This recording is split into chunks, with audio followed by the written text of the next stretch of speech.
Hi guys and welcome. This is Jen Gaeta Siciliano, artist, memoir writer, bipolar psychiatric survivor, and your host of Not As Crazy As You Think podcast, the place that offers an alternative perspective on mental illness, highlighting creativity, non-conventional healing, and breaking on through to the other side. If you are ready for a new narrative on the mental realm that celebrates crazy and cool without penalty, then Not As Crazy As You Think is for you. Hello, this is Jen Gaeta Siciliano, your host of Not As Crazy As You Think podcast. Today we have a very exciting guest, and I'm really happy that she was able to join us. Her name is Tracy Higgins, and she's the author of The Girl on the Bridge, which is a memoir about her personal experience in recovery from schizophrenia. She also has a blog called Full Recovery from Schizophrenia. And it's really something people should check out, especially if anyone is in any doubt that that's possible. Because Tracy, as you speak of very firmly, you know it's possible. So I want to thank you for joining us today. And I'm so psyched to get started asking you questions about your very exciting journey. Me too. Thank you. As we know, the idea of schizophrenia is very interesting because it's definitely considered to be one of the worst, right, on the spectrum of all mental illnesses. And it's probably the least understood. It's certainly the most troubling form of madness for psychiatrists. But you believe that if we looked at the person who's suffering from such a thing, and we looked at their world through a trauma lens, this is so much better a way of handling how a person can heal from this. Is this part of what you went through when you were dealing with your own voices that came into your world and was debilitating at times? I just want to say that, like, the trauma that I did endure as a child, I didn't remember any of it. And then the so-called symptoms, the hearing voices and hallucinations was masking all that. Right. So that was the issue why I was unaware. And then an event in my life happened and it triggered off the memories. And then that's when the healing journey started. Yeah. So this is very interesting because this is important information for anyone who's dealing with people in their practice who are suffering from, say, voices. Now, my label is bipolar. Okay. And whatever, it could have been schizophrenia because I heard the voices. So, I was very lucky that I didn't get that label, but I was unlucky because I was put on medication right away. Now, you weren't. No. Do you consider a gift that you didn't have to go through that? A gift. Yeah. I think if I was on medication, I might not have recovered. Yeah.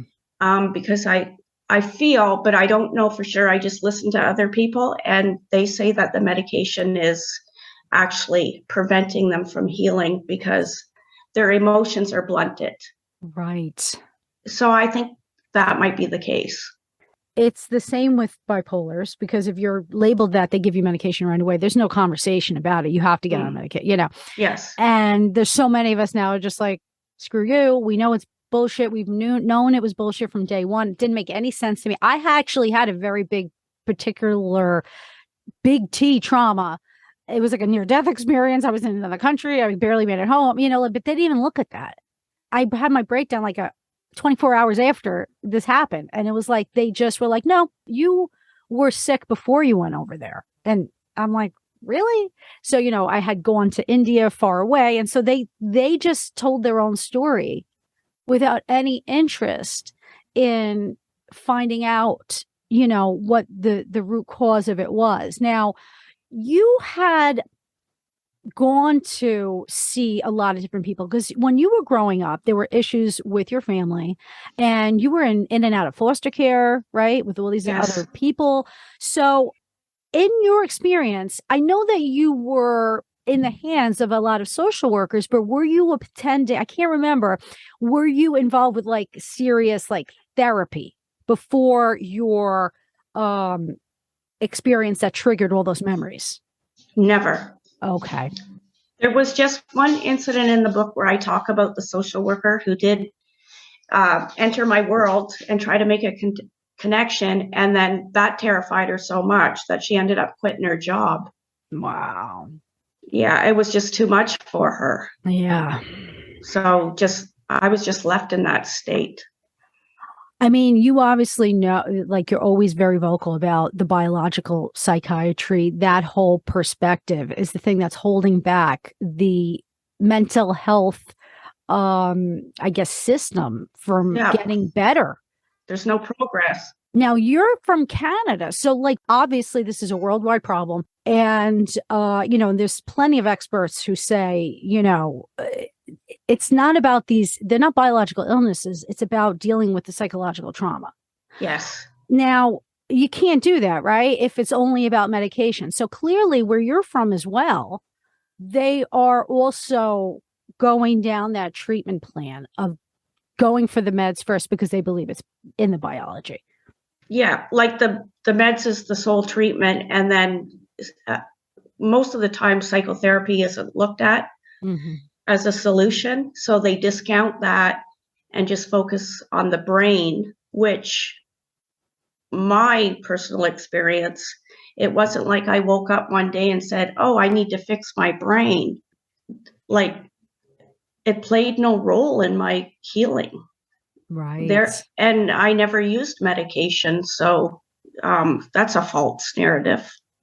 Well, I do love the fact that you've never used the medication because you are an example, and there are very few examples of people who have struggled with this and never been placed on medication. And then, most of us who have gotten off it somehow through difficult processes, but if you don't start there, it just seems so obvious to me that you have the answer about how these things can be recovered from. I think so. Because there's, like, in each case, like, I am around people with schizophrenia. Like, they're in my life. And there's similarities, like with the onset, like the terror point, like how you said that when you were away that you had this experience, but that was ignored. Yeah. So I think that's like with the survival mechanism, defense, coping strategies are all connected. Like, it's in everybody's story, whether they realize it or not. Right. And that's how I feel about the biological. It's not important unless you're justifying the use of medication. Right. That's right. Yeah. They poured billions of dollars into these all these different biological ways of looking at, but then they started putting a lot into the genetic studies, which they know they have not come. I mean, at least in America, Tom Insel just wrote the book Healing, and he was the director of the NIH, which is the National Institute of Health, or mental health, that puts the money towards these programs, and he's basically full out admitting that they didn't learn anything. No. So if you're not helping people, if legit like healing isn't taking place, what are you doing? You just having fun? Like this is just your theory? It's not working. Their approach isn't working, and it hasn't worked for decades. And everyone that I know of personally that has somehow figured out a way of healing, they're doing it away from the system as is. Yes, that's how it's going to take place. Yeah. Like, for me anyways, it was like, just stay away from psychiatry and mental health, period. Because then there's the risk of being drugged. Yes. And I wasn't willing to risk that, Right. I mean, really, if anybody is looking for good memoir, I find it to be so compelling because it's written in a really like lighthearted way. You're kind of like pulled into your life. Yeah. I feel like I'm hanging out with Tracy as a young kid and then as an older person, and you go back and forth, and it's a very cool style the way you do it. But one of the things that's clear is that there's like destabilizing influences at home. Yes. With your mother, with people that are shacking up with her, and all of these things. So you were always in a state of survival. Yes. And that I feel is a big part of, I guess, the journey during the acute state. If you're in this like state of trauma or survival, I mean, it's almost like your body might automatically go into a mode where you disconnect from your identity and any kind of like stabilizing forces. So can you describe a little bit about how that happens inside that state? Well, for me, all these things were happening to me that were pretty horrific. And I'm 9 years old, so I can't confront it. And then I'm stuck in this world where, there's no way out. I can't just go, whatever, and it all stops. So I'm stuck in this hypersensitive danger zone that everything on the outside is a threat to me. So, and I can't see any other way. So that brings on like, how do I survive it? Yeah. So then I start looking for things that I can hang on to. But I mean, it's quite understandable if you're still in the environment, you're not going to flourish. Like you're not going to get any better because you're stuck there. And that's where I was stuck. Right. And then when the symptoms started, then that was just like covering everything up. It's almost like you're just looking for danger all the time, and everything triggered me off. So then I just created this world in my mind that was a better place. And that's how I lived. Yeah. Yeah. How were you able to trust people? My parents were actually pretty good growing up. They got crazy later when psychiatry got involved in my life because they believed it. Yeah. So then they just became like the perpetrators. You know what I mean? Like now there's a lot of healing going on. But it's taken a very long time, and I had to like sever my relationship with them like quite a bit for like several years just so that I could feel safe, because they were making it so that the hospitalization numbers were increasing to such a degree that here you could get what's called assisted outpatient treatment, where if you end up too many times in a hospital, it doesn't matter if there's a real reason for you to be in a hospital. They'll just put you away all the time. And that's one of the terrible loopholes about the mental health system, because there's so many people who are going to like jail Yes. indefinitely, especially if they want to label with these heavy labels like schizophrenia and bipolar disorder. They could keep you in there indefinitely. Yep. It's a real threat. Yes. It's a threat. It's a threat. It's a threat to democracy. I mean, people don't understand when a person is in there, and when I was in there several times and my freedom kept being taken away, and I was screaming and shouting and everyone's just like in a fog and not even, and I'm thinking to myself, wow, like this is affecting all of us. It's not just about me, it's about everyone is at threat to not being taken seriously, being harmfully abused on forcible medication, freedoms taken away because of these labels that are really just these categories that were created through, voting. Yeah. People don't understand. They're just like, oh yeah, these are brain diseases. No, they're not. Exactly. But I mean, like, there's a lot of good work going on right now, too. Like, a lot of mental professionals are like, really trauma focused. Yes. And I find that there's a lot more going that route. I hope you're right. I think you are, because I'm coming across it too, which is really refreshing. Yes. Thank goodness this trauma-informed approach is coming to the forefront. What has been some of the things that you've discovered in this new way of looking at it?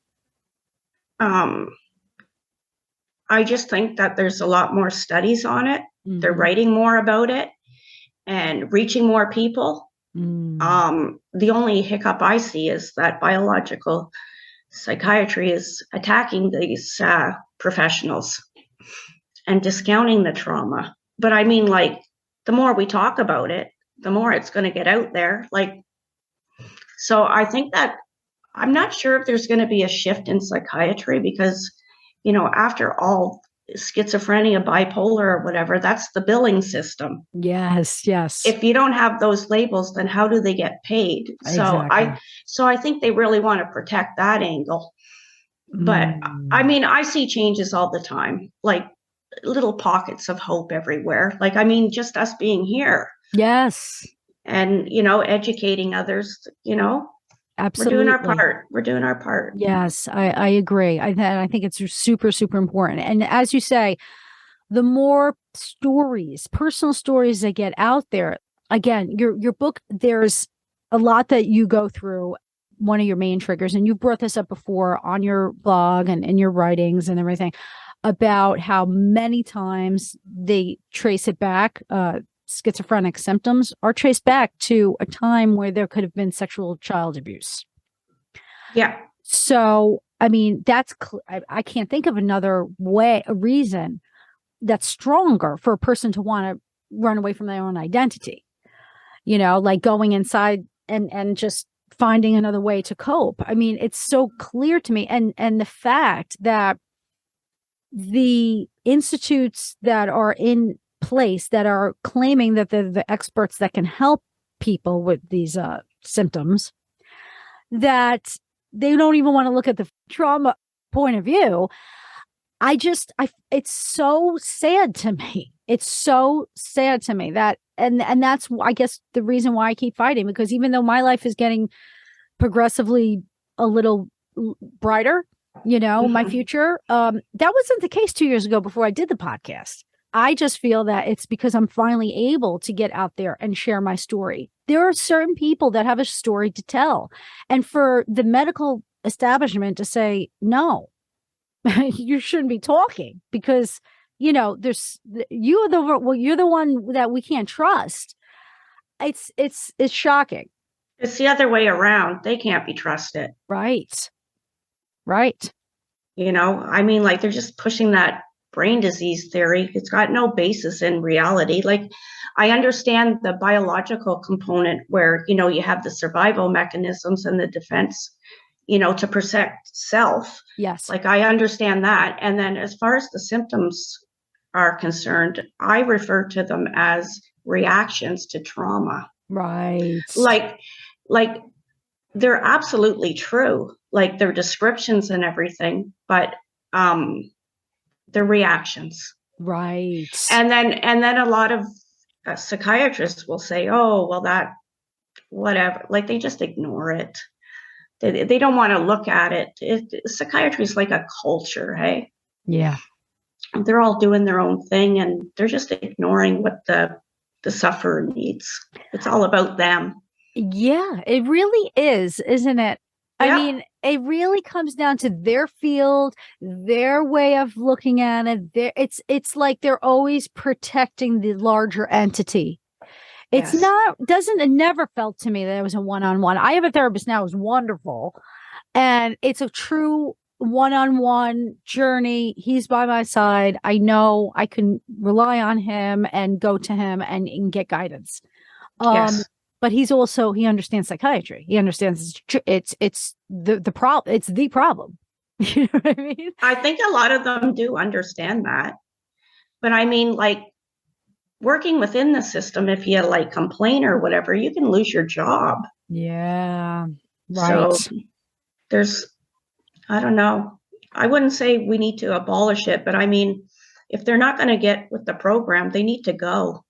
Well, that's the thing. I mean, everything that's starting to come out now more and more with all of this new research, it's pointing, I mean, they just debunked it beautifully this summer with that, the chemical imbalance theory, that was beautifully debunked by Joanna Moncrief and Mark Horowitz. Meanwhile, Joanna wrote a book on it 15 years ago. You know what I mean? Like it's just no one really discovered. I shouldn't say no one. There's plenty of people who read it, but not the people who really can make the difference. You know what I mean? Yes. So, now it's like, and then they say that's the other gaslighting thing that they do.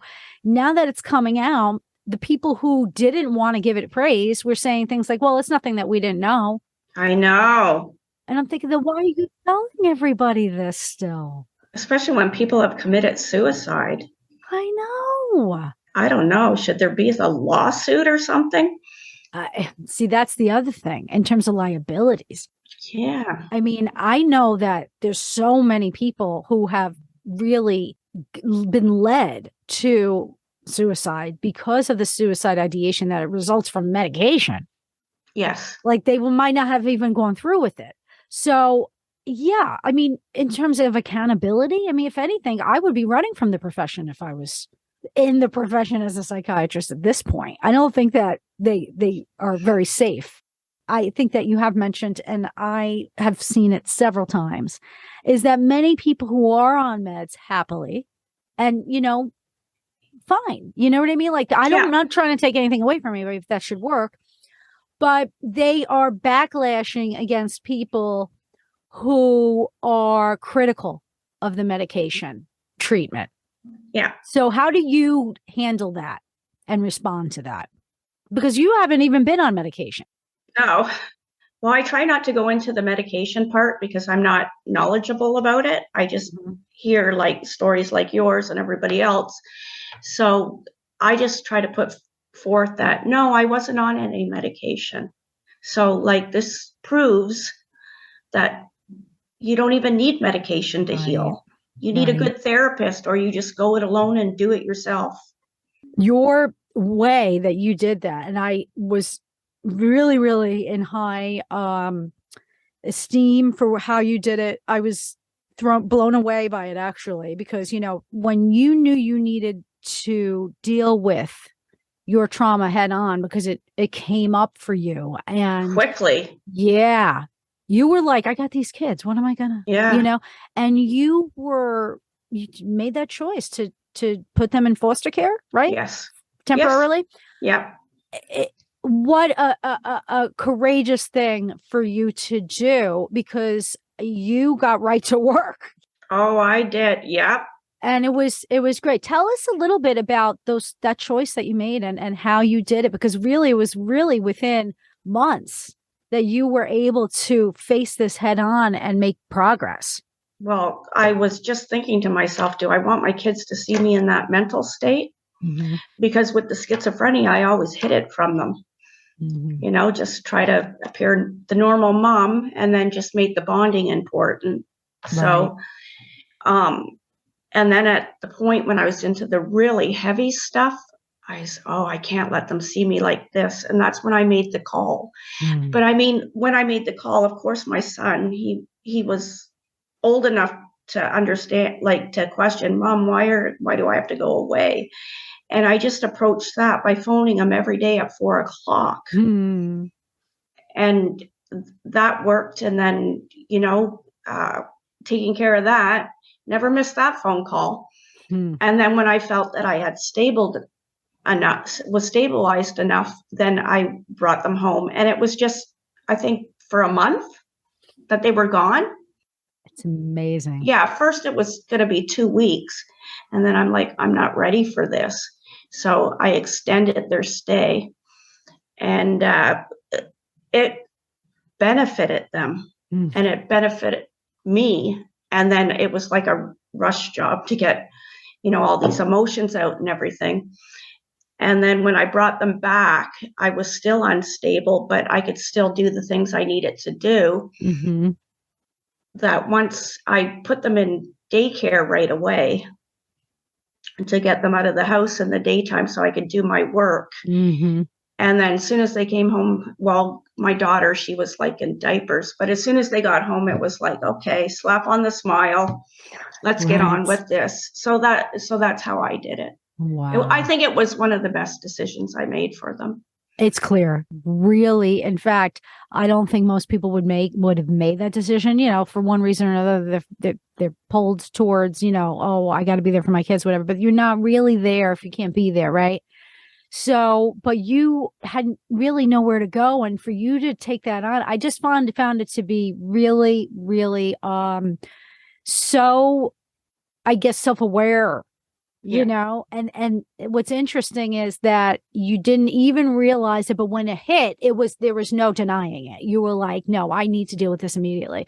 Yeah. And you did. I think it just goes to show, and again, I think that this is why I, at this stage in my life, can be openly critical about the medication, because you don't need 3 decades to do it.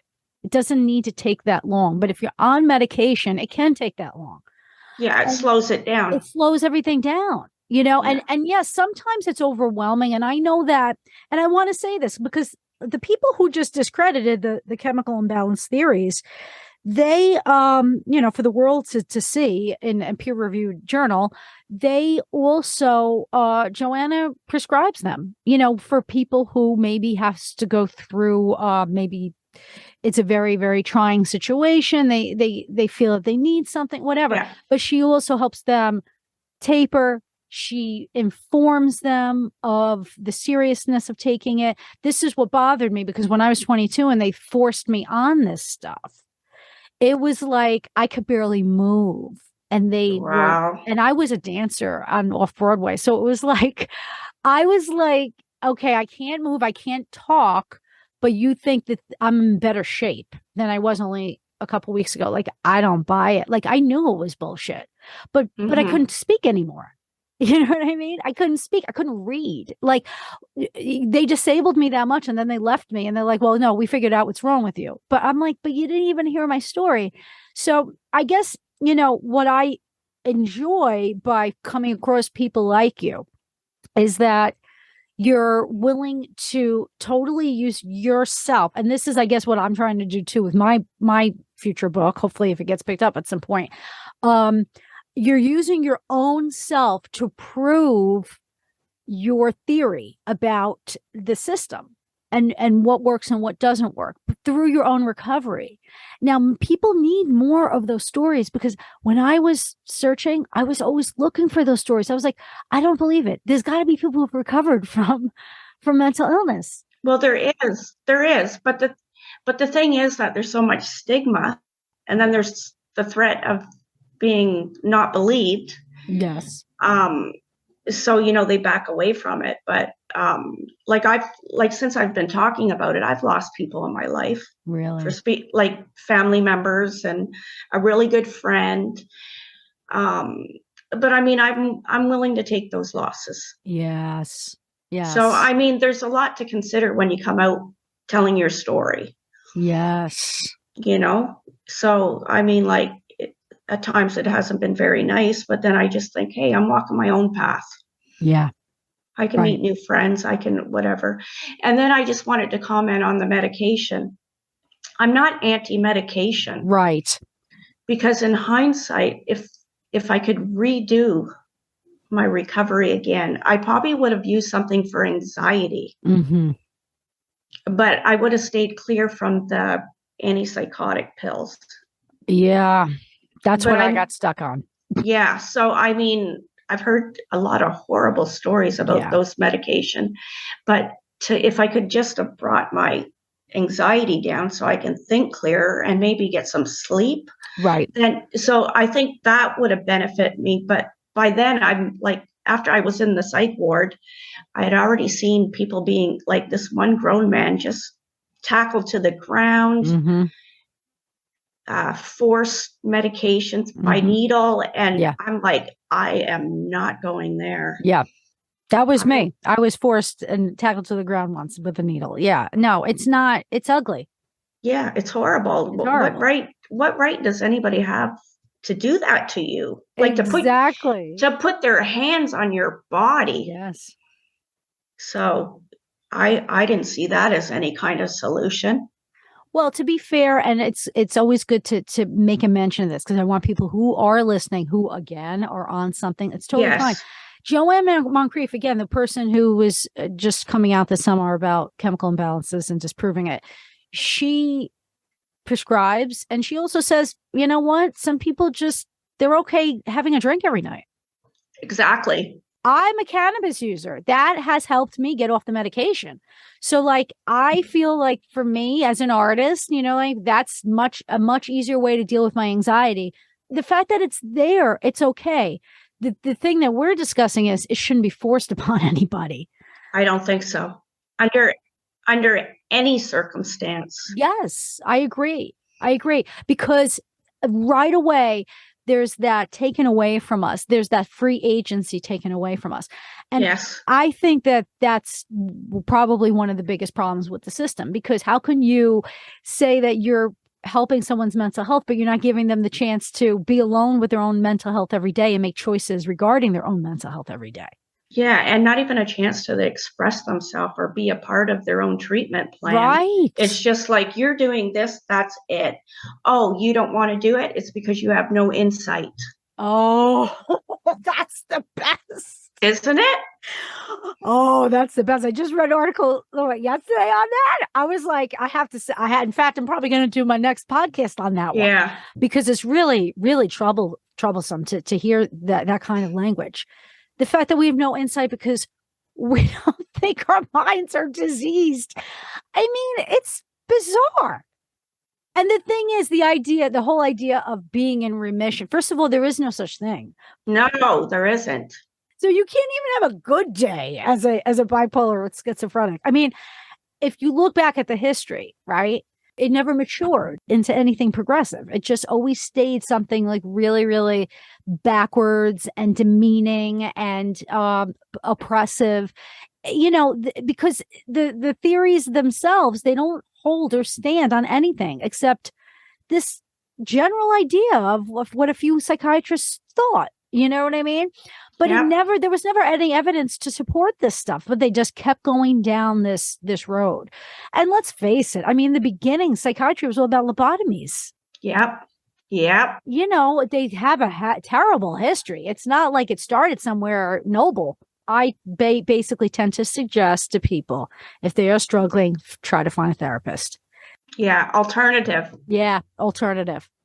That understands, that there's this entity out there that's looking to just look at things biologically. And then there's this other entity, that's looking to put the hands of power into the hands of the patients.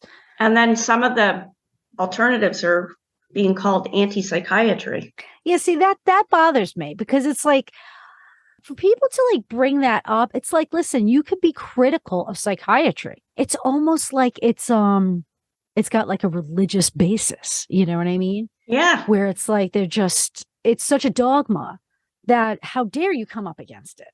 So I'm sure that you deal with this often. Every week. Really? I get some really horrible DMs. Really? Being told off. But surprising enough, I get a lot of letters from families, and they're right on board with what I'm saying. Really? I have a few that will get mad at me or whatever, but I mean, for the most part, it's the psychiatrists that are giving me a hard time. Really? Yeah. Or, somebody just poking whatever, saying, oh, well, that's your experience. And I'm like, okay, whatever. Look at the similarities. I actually reached out to you once. I mean, I originally reached out to you because I saw somebody saying something against something that you said on Twitter, in going back and forth with you. Yeah. And I was just like, oh no, if Tracy is going, because I was following you, and I was like, if Tracy is going to listen to this one, she's going to listen to me now. Oh. Because that's when I reached out to you and asked you to come on the show. Yeah. Because it's so easy for people who don't understand the whole thing. Yeah. You're not coming against people who are taking meds. I'm not coming against anything, really. I'm just trying to share information. I know. That's all I'm doing. I'm not out to harm anybody. But in your voice being heard, it discredits many people. Yes. Right? And they don't want to hear that.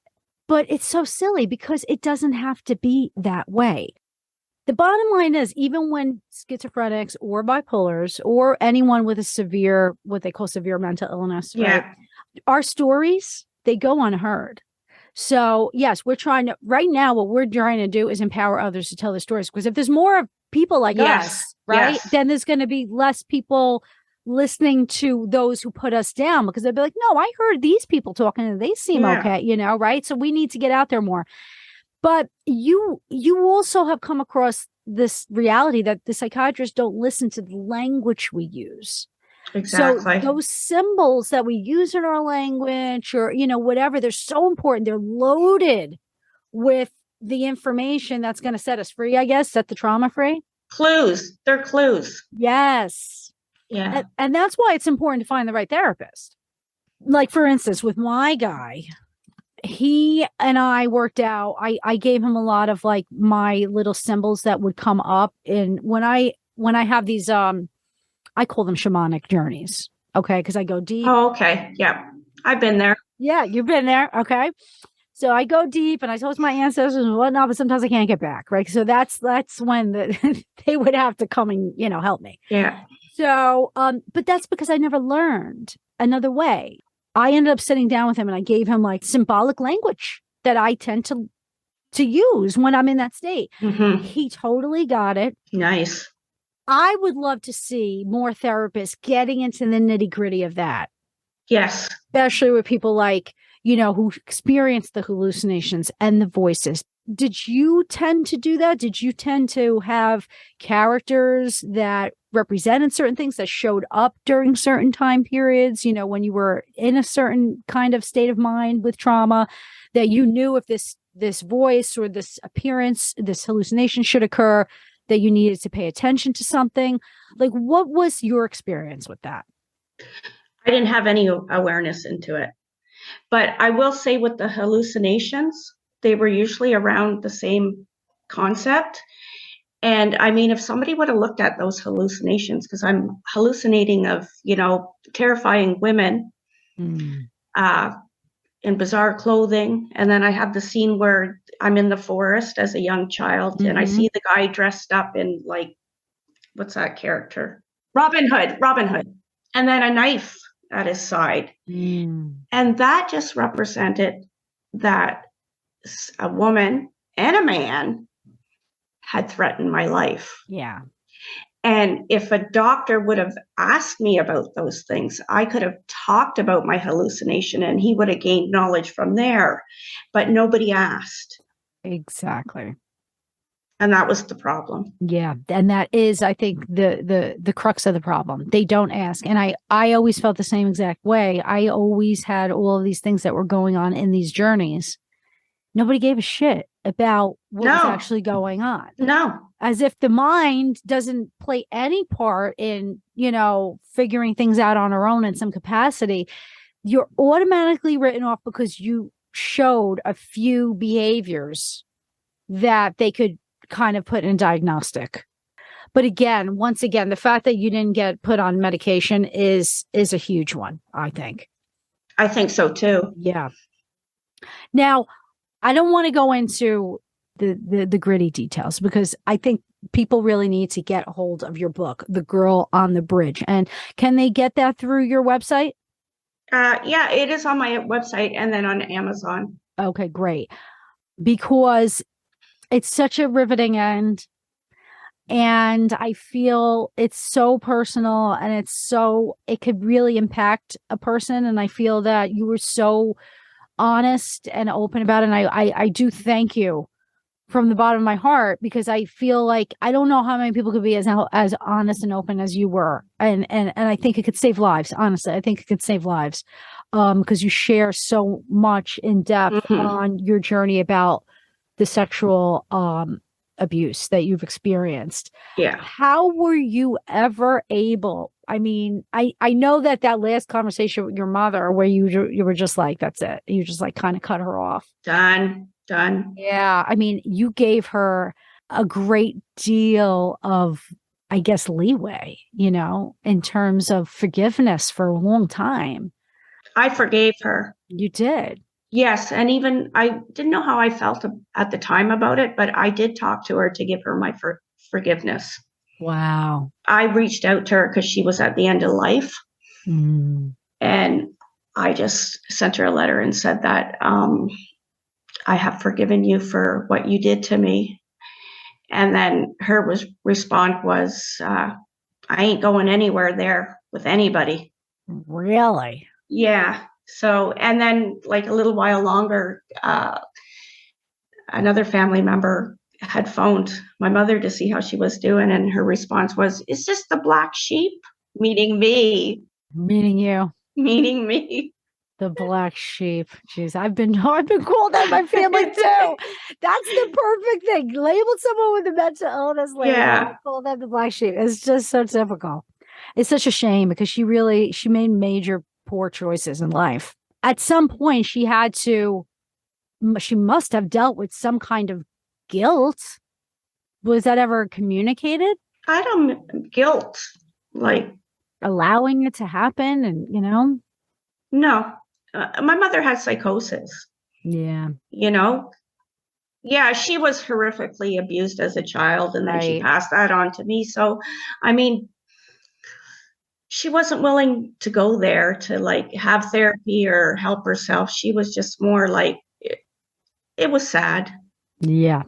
That, that happened. But I mean, like, and then I just stopped blaming her because I know it's a generational thing. Yeah. Like my mother went through it. I'm sure my grandmother had stuff, it's affecting cousins and, does that make it hereditary? No, that's learned behavior. Right. Well, see, that's a very interesting thing because that's what they say. Things that are inherited doesn't necessarily mean it's genetic. No genes. Right. Learned behavior. They cannot find the gene relations to this.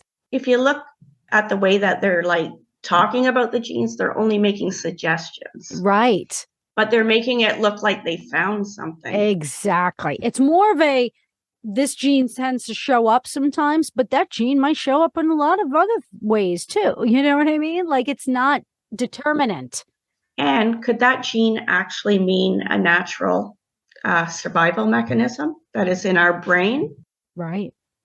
See, that's the thing, Tracy, which is really, I'm glad you brought that up, because when a person disconnects and they go into another world, whether it be voices, hallucinations, whatever it is, their own personal cage, okay, emotional cage. Mm-hmm. There's trauma related. There's oftentimes these are ways for us to learn survival techniques. If you come out on the other side of that, you're that much stronger, Oh, yeah.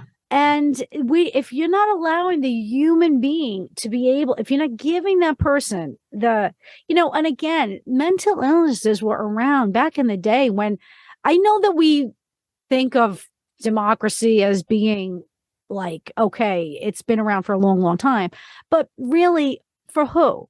White men? I mean, that's the only people. Women, we've been far more diagnosed than men over the years. And, people of color are on the high upstream too. I was just going to say that. Yeah. So like here you are, everyone who's not the white man being labeled more so. So, and I love white men, but the thing is, this is just the way that society has unfolded. And it's time to really re-examine this, because too many people are being told that they aren't capable, that they, don't have a normal brain, and that, there's no hope for them. No, I don't like that. Right? Oh, it rubs me the wrong way. It's so terrible. And that's what is so beautiful about what you put out there. The fact that you label your website Human Potential. Yes. That I love, because you really do see it as, hey, you know what I mean? Like this is the power of the human being that could come through. Are there any last words that you would like for someone to know about schizophrenia, about psychiatry, about the healing journey that we didn't really touch upon? Is there anything else that you would like to know for sure that people can walk away from hearing you push?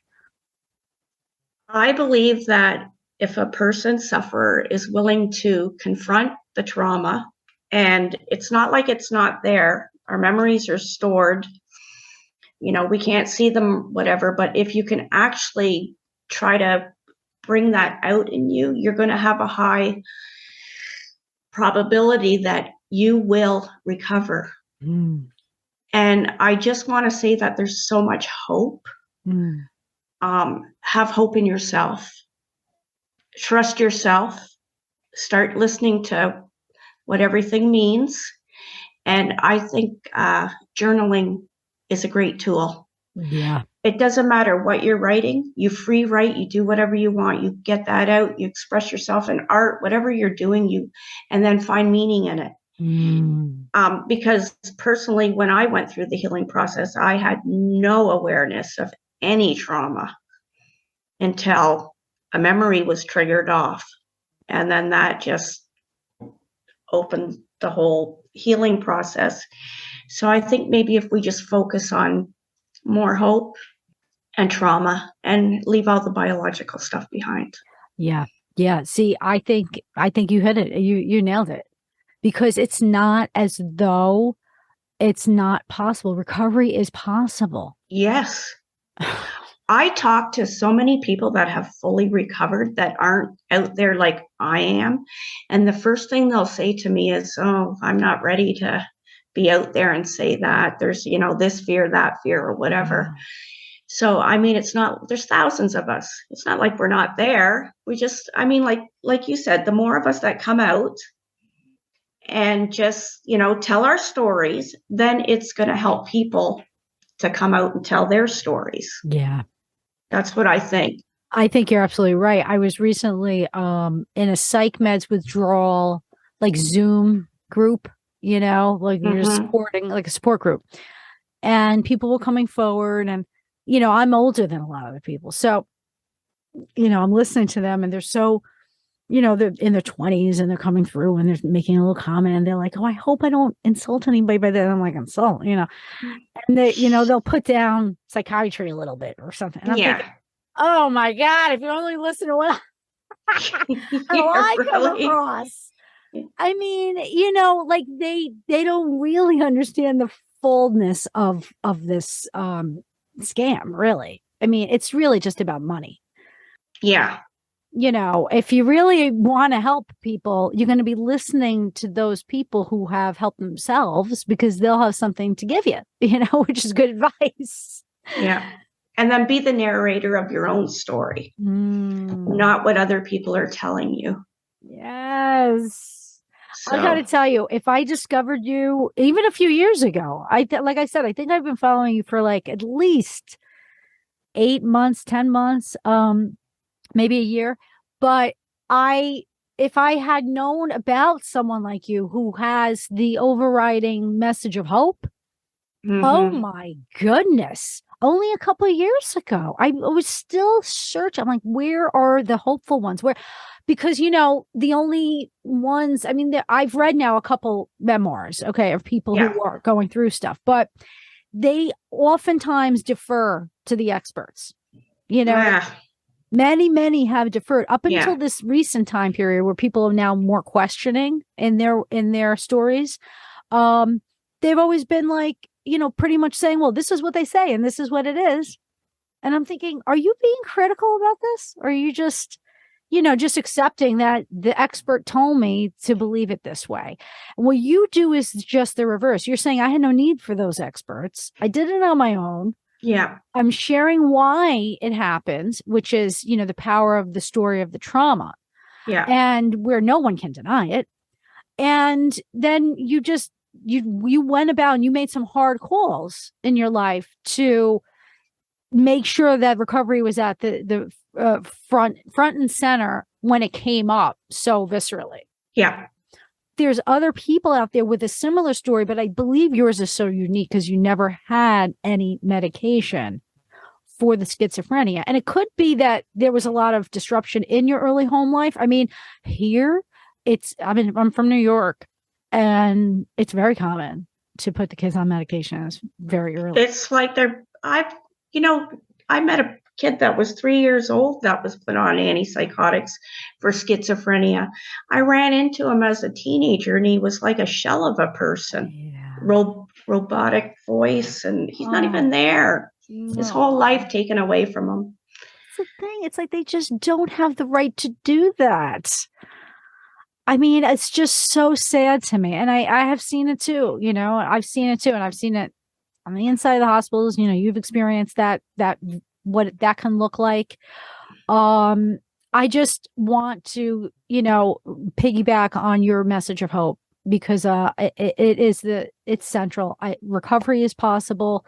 Yeah. If anybody has, any questions about that, have your book, and also look at your website, because you have a lot of wonderful things on there that can steer people in the right direction. A lot of great articles that discuss all of these things that we're touching upon. So yeah.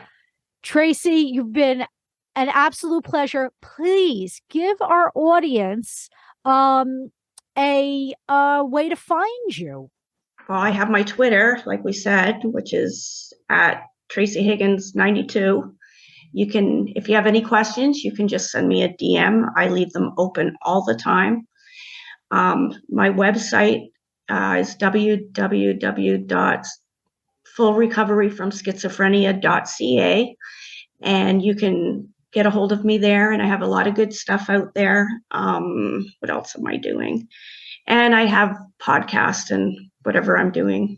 You just plop my name in, you'll find me. Perfect. And they're able to get The Girl on the Bridge, your memoir, from Amazon, you said? Yeah, Amazon. Okay, perfect. It is a worthy story. It's you're very courageous, and I thank you for, being so blunt. Yes, I am blunt. And I love that. I look for the blunt voice. I'm like, there's another one. It's necessary. Yes. And it's great. So I appreciate it. Please, everyone, follow her. It's been a pleasure to finally get in touch and to communicate with you. I'm really happy that you're able to come on the show. Thank you, Tracy. Thank you, Jen. Thanks for listening to Not As Crazy As You Think, and don't forget to subscribe to my YouTube channel. And remember, mental health is attainable for anyone, especially those labeled with mental illness. Until next time, peace out.